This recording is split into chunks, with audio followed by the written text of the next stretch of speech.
So I'm sitting in a movie theater and this guy comes up and says, "Excuse me, is this seat saved?" And I say, "Well, if Thomas Aquinas reasoned that even animals have no soul, how can an inanimate object like a chair expect to achieve eternal salvation?" And he says, "No, I mean, is anyone sitting there?" And I say, ambiguity, the devil's volleyball. The universe is ambiguous and inexact, so stop looking for bright lines or you'll miss the show. Reality is not digital, it's analog. Your life is not deterministic, it's stochastic. You and I and everything else in the universe are made of elementary particles that don't so much exist as they are just probable to exist.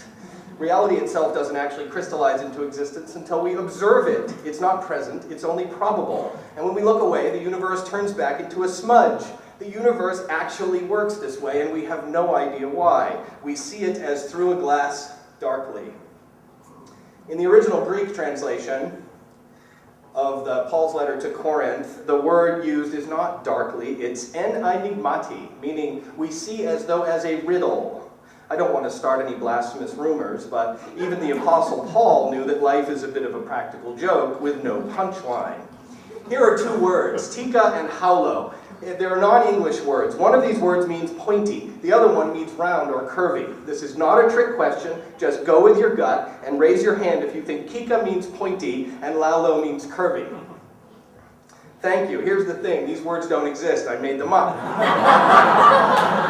What manner of trickery is afoot that we can instinctively agree on the meanings of non-existent words?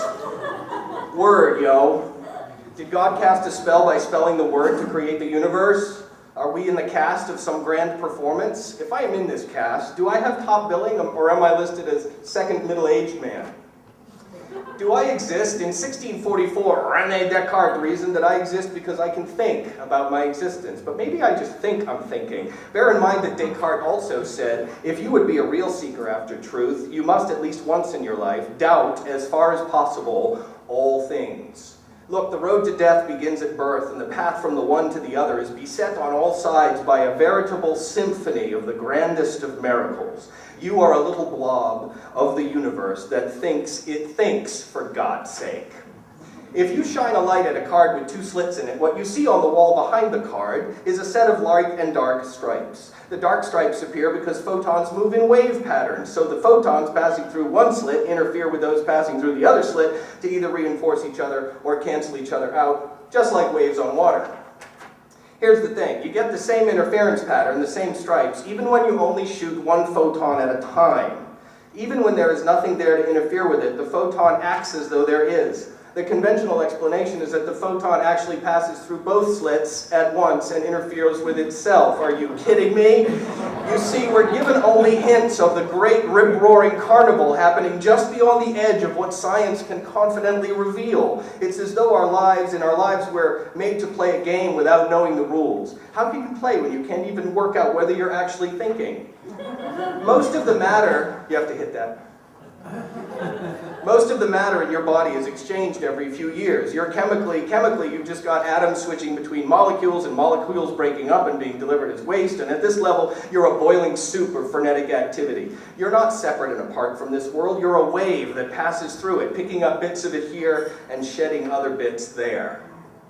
Conspirare, to breathe together. Some of the air leaving my lungs as I speak is infused with microscopic cellular material from within me, which is wafting through the air and finding its way into your lungs. And if we were to look very closely right now, we would probably find a few fragments of my DNA in your bloodstream. I wonder how that will affect you. So as we breathe together, or conspirare, we inevitably breathe into each other, or inspirare, we inspire. We are one. We are the world and everything that's in it.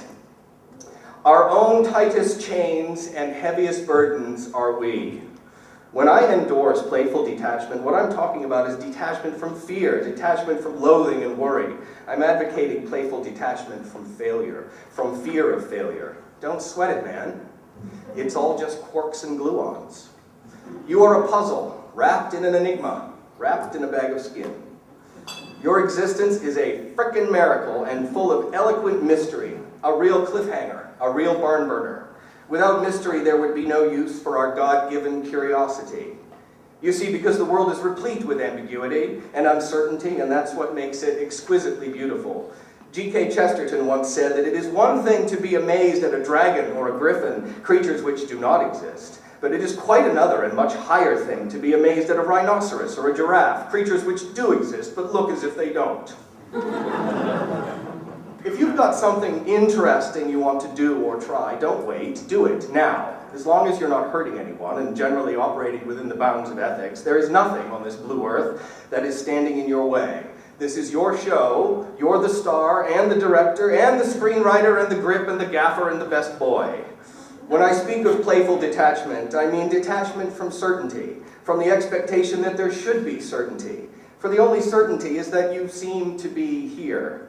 So wake up every day thankful for the banquet that has been set before you and, well, eat, man. So what's the punchline? A grizzly bear walks into a saloon with a bandage wrapped around the end of his arm, and he says, "I'm looking for the man who shot my paw." So what's the punchline? The punchline is that it's all punchline, all the way down to Devil's Volleyball Court. Thank you very much.